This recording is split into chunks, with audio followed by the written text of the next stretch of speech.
Mwanasoko Road, Mwanasoko Pub, Mwanasoko Military Hospital, a name patented by the Zambia Army and given to Zambia's largest military hospital.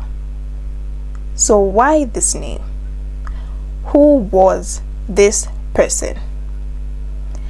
This is the story of Mwanasoko. Hey guys, welcome back to my channel. If you're new here, welcome. My name is Keziah or Keziah, whichever one you like. Use that one. I have another interesting story for you guys. The most shocking part about this story is the first thing I'll mention when I start the story.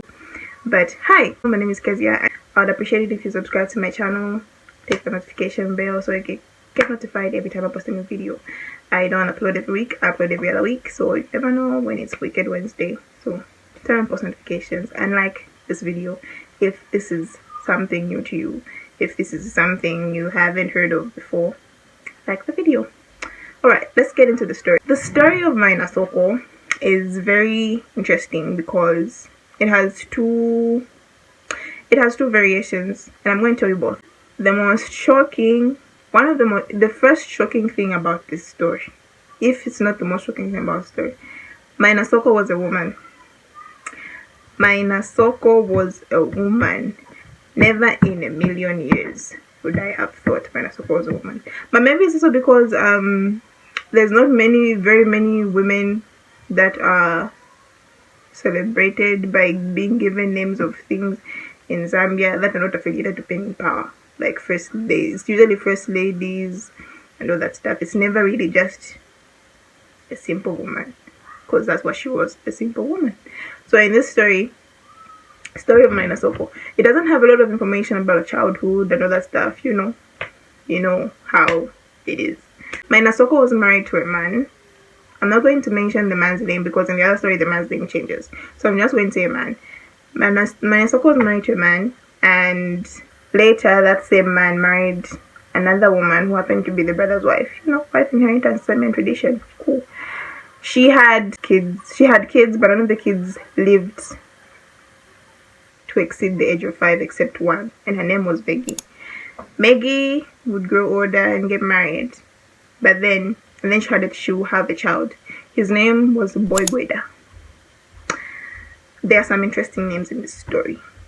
Okay? Very interesting names in this story. His name was Boygweda.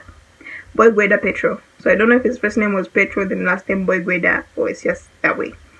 Mwanasoko is a nice name though.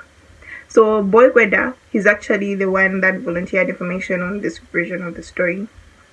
So Boygweda was Maggie's son, Mwanasoko's grandson. However, because of paternity issues between Boygweda's mother and her husband, Boygweda was given to Mwanasoko to raise. So Boygweda grew up with Mwanasoko from infancy.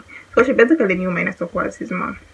So now the story of Mwanasoko begins when Mwanasoko gets sick. She discovers that she has an early case of leprosy. So she decides to go to the hospital. She lived in the village of Ndolo with Boygweda and her brother William. In some versions it says William, so I'm just going to say William just for formality, but just know it can vary in different stories you read. So his name was William. At this time, Mwanasoko had been widowed for many years, and she moved in with her younger brother William, who was taking care of her and Boygweda. So Mwanasoko discovered that she has an early case of leprosy. She decides to go to a mission hospital in Chicago that had the facilities to cure or treat the case of leprosy. So because they lived in a village, cars didn't reach the village of Ndolo, so they decided to travel by canoe from Ndolo to Chirundu, and then when they get to Chirundu, they'll travel by bus or by road to Chikankata, where the hospital was. When traveling, they took with them some necessities, some food, some blankets, obviously, because it was a long journey. First by canoe, then by then go to hospital. They didn't obviously know how long they would spend there. So while they're traveling by canoe to Chirundu, the Boygweda says he's hungry. He's a young boy at that time. He's like 11, I think it's 11. He's like somewhere around 11, and he says he's hungry. So they pedal to the shore to make a meal. So they cook their shima and all that stuff. Mainasoko doesn't eat, so they cook, and then that's around midday they cook. Then they go back to the canoe, continue paddling, so they go. In the night, as they are paddling across the Zambezi, across the Zambezi, near the border of Zimbabwe, there's an island called Humaili. I don't know if I'm pronouncing it right, but of course I'm going to put the name somewhere here. Yeah, as they travel across the river, shots far from the island, Mwanasoko screams out, Mayo, Mai inenala siwa, which basically means I've been shot. So upon hearing that, William, her brother, gets off the canoe really quickly and swims to the shore, leaving Mwanasoko and Boygweda in the canoe. But Boygweda did not want to leave his mother, let's just say his grandmother, in the boat.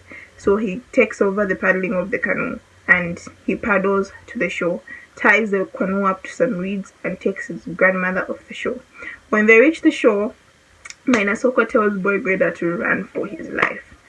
When he starts running, he looks back. He sees that his grandmother isn't following him. Mwanasoko beckons him to continue running. So he continues running. Obviously, he doesn't know what to do. He just continues running. Runs to the bush in the midst. Oh, by the way, the bullet hit Mwanasoko in the back. So it shot her in the back. So yeah, he continues running. As he's running through the bush, he spots some lights and decides to follow those lights. When he follows the lights, it leads him to a police station where he reports his grandmother. He identifies the policeman that helped him that helped him in that situation as Kiliot Kamba. So when he calls the police, they all go back to the canoe. When he's at the police station, his uncle William also shows up at the police station. But William, your elder sister has been shot. The first thing, it shocked me. The first thing he thought of was like, okay, yeah, survival instincts, but like, you leave your family in the boat when there's gunshots. At least take your grandnephew with you. Like, take your grandson with you. Maybe leave your sister, she's already been shot, but like, take someone with you. He went alone and left the boy and the grandmother in the boat. I was like, okay, William, okay. But anyway, they meet at the police station at Kiliot. They go with Kiliot Kamba and they go to the beach. When he leads them back to where he left his grandmother, Mwanasoko isn't there. So then they carry out a brief search and they find her at the shores of the Zambezi, partially buried because she was near the shore, and then sand had washed up on her body. So she's partially buried. I don't know if she was already dead at this time, but I presume she was already dead at this time. Maybe she was just unconscious from the wound. Yeah. So when this happens that same evening, they drive her up to the clinic, and within that same day, she's taken to UTH. Now, that's the first version of the story. Before we get into who shot at Mwanasoko, that's the first version of the story. The second version of the story came about from someone. So someone was doing some research on Mwanasoko because, like, why are all these places named Mwanasoko? Who is this person? So someone was carrying out some research, and then someone came through to give the information. Story number 2. Mwanasoko was married to a man named Paul, who was the cook for someone who worked in the colonial government, Peter Cliff. So Mwanasoko was married to the cook, the black cook of Peter Cliff. So she was believed to be a spy because she had first-hand information to she had first-hand access to colonial information. This is 1964, like this was pre-independence, I think, 1964, 63, 64. So the era is changing, and then she was believed to be giving that information to Kaunda or the freedom fighters. So while she's giving that information, the plot changes. Her husband Paul is given a job. I don't know if it's a promotion to be a driver, but like he's offered a job as a driver for Peter Cliff, the same man that was Peter Cliff. Mwanasoko had access to that information because Peter Cliff was a right-hand man was close to Evelyn Horn. So Evelyn Horn is the last governor of Northern Rhodesia before it get independence. So under colonial rule, Sir Evelyn Horn was the last governor. Peter Cliff was somewhere across there, and then Paul was the chef. Maina Soko was the wife. So she had the information.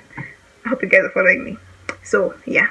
So now Paul is, I'll call it a promotion from being a cook to being a driver. So Peter moves to Northern Rhodesia. Maina Soko should have moved with Paul Peter moved to Southern Rhodesia. Maina Soko should have moved with Peter to Southern Rhodesia. Now that he's Peter's driver, and then in Zambia there's independence. So he moves to help out the colonial government in Southern Rhodesia.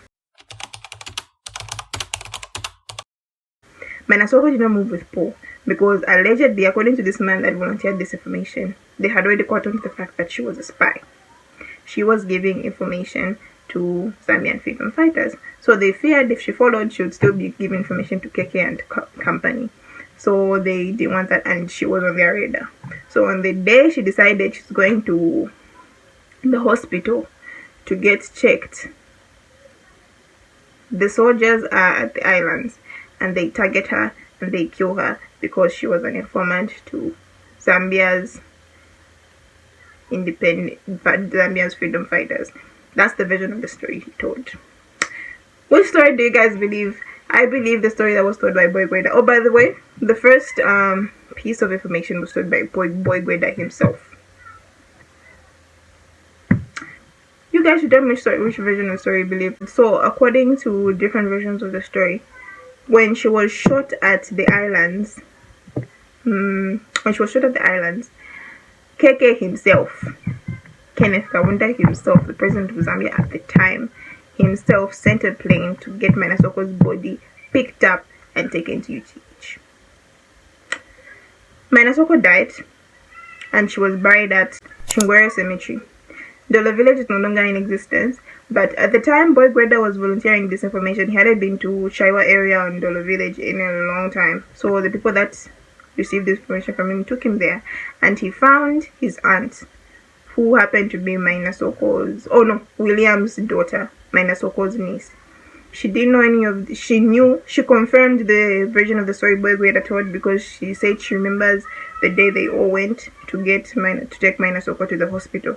She said she didn't know that her aunt has been immortalized like that, and yeah, her name is also another very pretty interesting name. Other conspiracy theories on the story are that Mwanasoko was KK's babe. I don't believe that story, but I just wanted to say it. I don't believe that. I was genuinely shocked. Now, this is a very short story because there is no information. There is no information. If even in the army itself, the owners of the military hospital that she's named after, they don't know much about Mwanasoko because over the years information has been lost, and I don't think anyone has ever bothered to have. It's very shocking because for someone whose name is in a lot of districts in Zambia, there's very little information, which says a lot, honestly. So I guess the only people that actually know are the people, freedom fighters, KK himself. But yeah, there's a lot of gray areas in the story because nothing can actually be truly 100% confirmed, except the version of the story that was told by Boy Gweda because he's the relative, he was there. So that's the story that's believed for the most part. Boy Gweda is the man in my thumbnail. There's no picture of Mwanasoko, no birth records. I forgot to say, at the time she was short, people don't really know her age. However, the age of her young brother on his NRC indicates 1918, which means Mwanasoko was quite older than him. But that's just the only shocking thing is that there's no information on this story. Someone should have put it in a book somewhere. Then basically should have recorded it in a documentary somewhere, but it's just like there's no information. And these are the streets we live in, these are the pubs we go to, these are the hospitals we go to. So it's just like, how can we not know, you know? Zambian history is very fascinating, but that's why this story is very short. It's very, very short because of very little information. But yeah, this is the story of Mwanasoko, you guys. Tell me what you think in the comments. Fact check me in the comments if I've missed out anything. If you know a version of the story we don't know about, tell us in the comments. And I'll see you guys in my next video the other week, because we do this bi-weekly. I'll see you guys in my next video. Peace and love. Don't forget to subscribe. Follow me on all my platforms. People on TikTok know what I'm talking about before you guys on YouTube know what I'm talking about. So follow my TikTok. I'll see you guys in my next video. See you on Saturday if you're here for my lifestyle content. See you in the other week if you are here for Strictly Weekend Wednesday. I'll see you guys next time. Peace and love. Bye.